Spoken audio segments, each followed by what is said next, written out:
नमस्कार दोस्तों।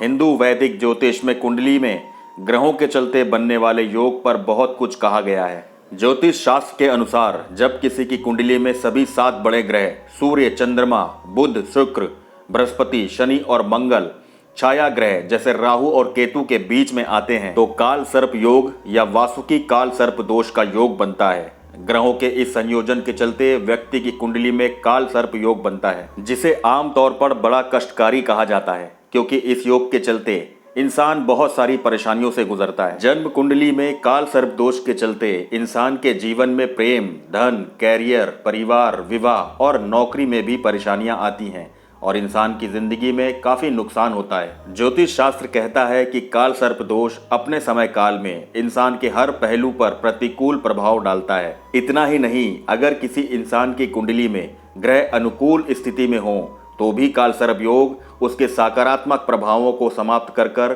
परेशानियां पैदा कर देता है। हालांकि ज्योतिष शास्त्र कहता है कि हर बार काल सर्प योग विनाश नहीं करता। उदाहरण के लिए, अगर किसी इंसान की कुंडली में राजयोग है तो काल सर्प दोष का प्रभाव और विनाश कम प्रभावशाली होता है।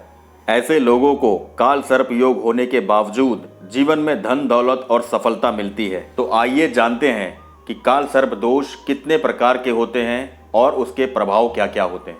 पहला, वासुकी काल सर्प दोष। ज्योतिष शास्त्र के अनुसार वासुकी काल सर्प योग दुर्भाग्य का कारण बनता है। इंसान को प्रयास और मेहनत करने के बावजूद उसकी मेहनत का फल नहीं मिलता और इंसान हमेशा परेशान रहता है। परिवार के सदस्यों, खासकर भाई और बहन से विरोधाभास और लड़ाई झगड़े होते रहते हैं। दूसरा, कुलिक काल सर्प दोष। ज्योतिष शास्त्र के अनुसार कुलिक काल सर्प दोष सेहत पर बुरा असर डालता है। इस दोष के होने से इंसान के सड़क हादसे, दुर्घटना या आर्थिक नुकसान होने के योग बनते हैं। कुलिक काल सर्प दोष से पीड़ित इंसान बुरी आदतों का शिकार बनता है और ये दोष इंसान को दिवालिया भी बना देता है। तीसरा, अनंत काल सर्प दोष। ज्योतिष शास्त्र के अनुसार अनंत काल सर्प दोष को विपरीत काल सर्प योग भी कहते हैं। इस दोष के चलते इंसान के जीवन में वैवाहिक दिक्कतें पैदा होती हैं। या तो शादी नहीं होती और होती है तो देर से होती है तो भी इंसान के वैवाहिक जीवन में मतभेद बने रहते हैं। चौथा, शंखपाल काल सर्प दोष। ज्योतिष शास्त्र के अनुसार कुंडली में शंखपाल काल सर्प दोष बचपन की परेशानियों से जुड़ा है। इस दोष के चलते इंसान को बचपन में या फिर युवा अवस्था में परेशानियां होती हैं।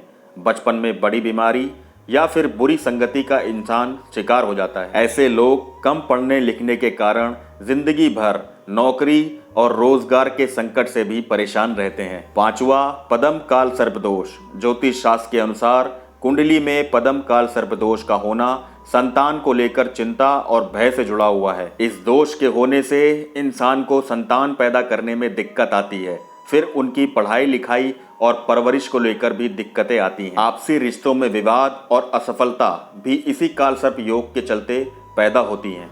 छठा, महापद्म काल सर्प दोष। ज्योतिष शास्त्र के अनुसार कुंडली में महापद्म काल सर्प दोष शत्रुओं की संख्या बढ़ाता है। ऐसे लोग विरोधियों के कारण परेशान रहते हैं। कोर्ट केस, जमीनी लड़ाई, दफ्तर में सीनियर के साथ खराब रिश्ते, बिजनेस में दुश्मनी के योग बनते हैं। हालांकि ज्योतिष शास्त्र ये भी कहता है कि अगर ये लोग लाभकारी स्थिति में हों तो इंसान को शक्ति या राजनीतिक सफलता भी दिला सकता है। इसीलिए कुंडली में मौजूद सभी ग्रहों की स्थिति को देखकर इन सभी काल सर्प दोष का आकलन किया जा सकता है। तो अगर आपको भी इनमें से कोई भी परेशानी है तो आप भी किसी अच्छे ज्योतिष से अपनी कुंडली को जरूर दिखाएं और इसके सरल और आसान उपाय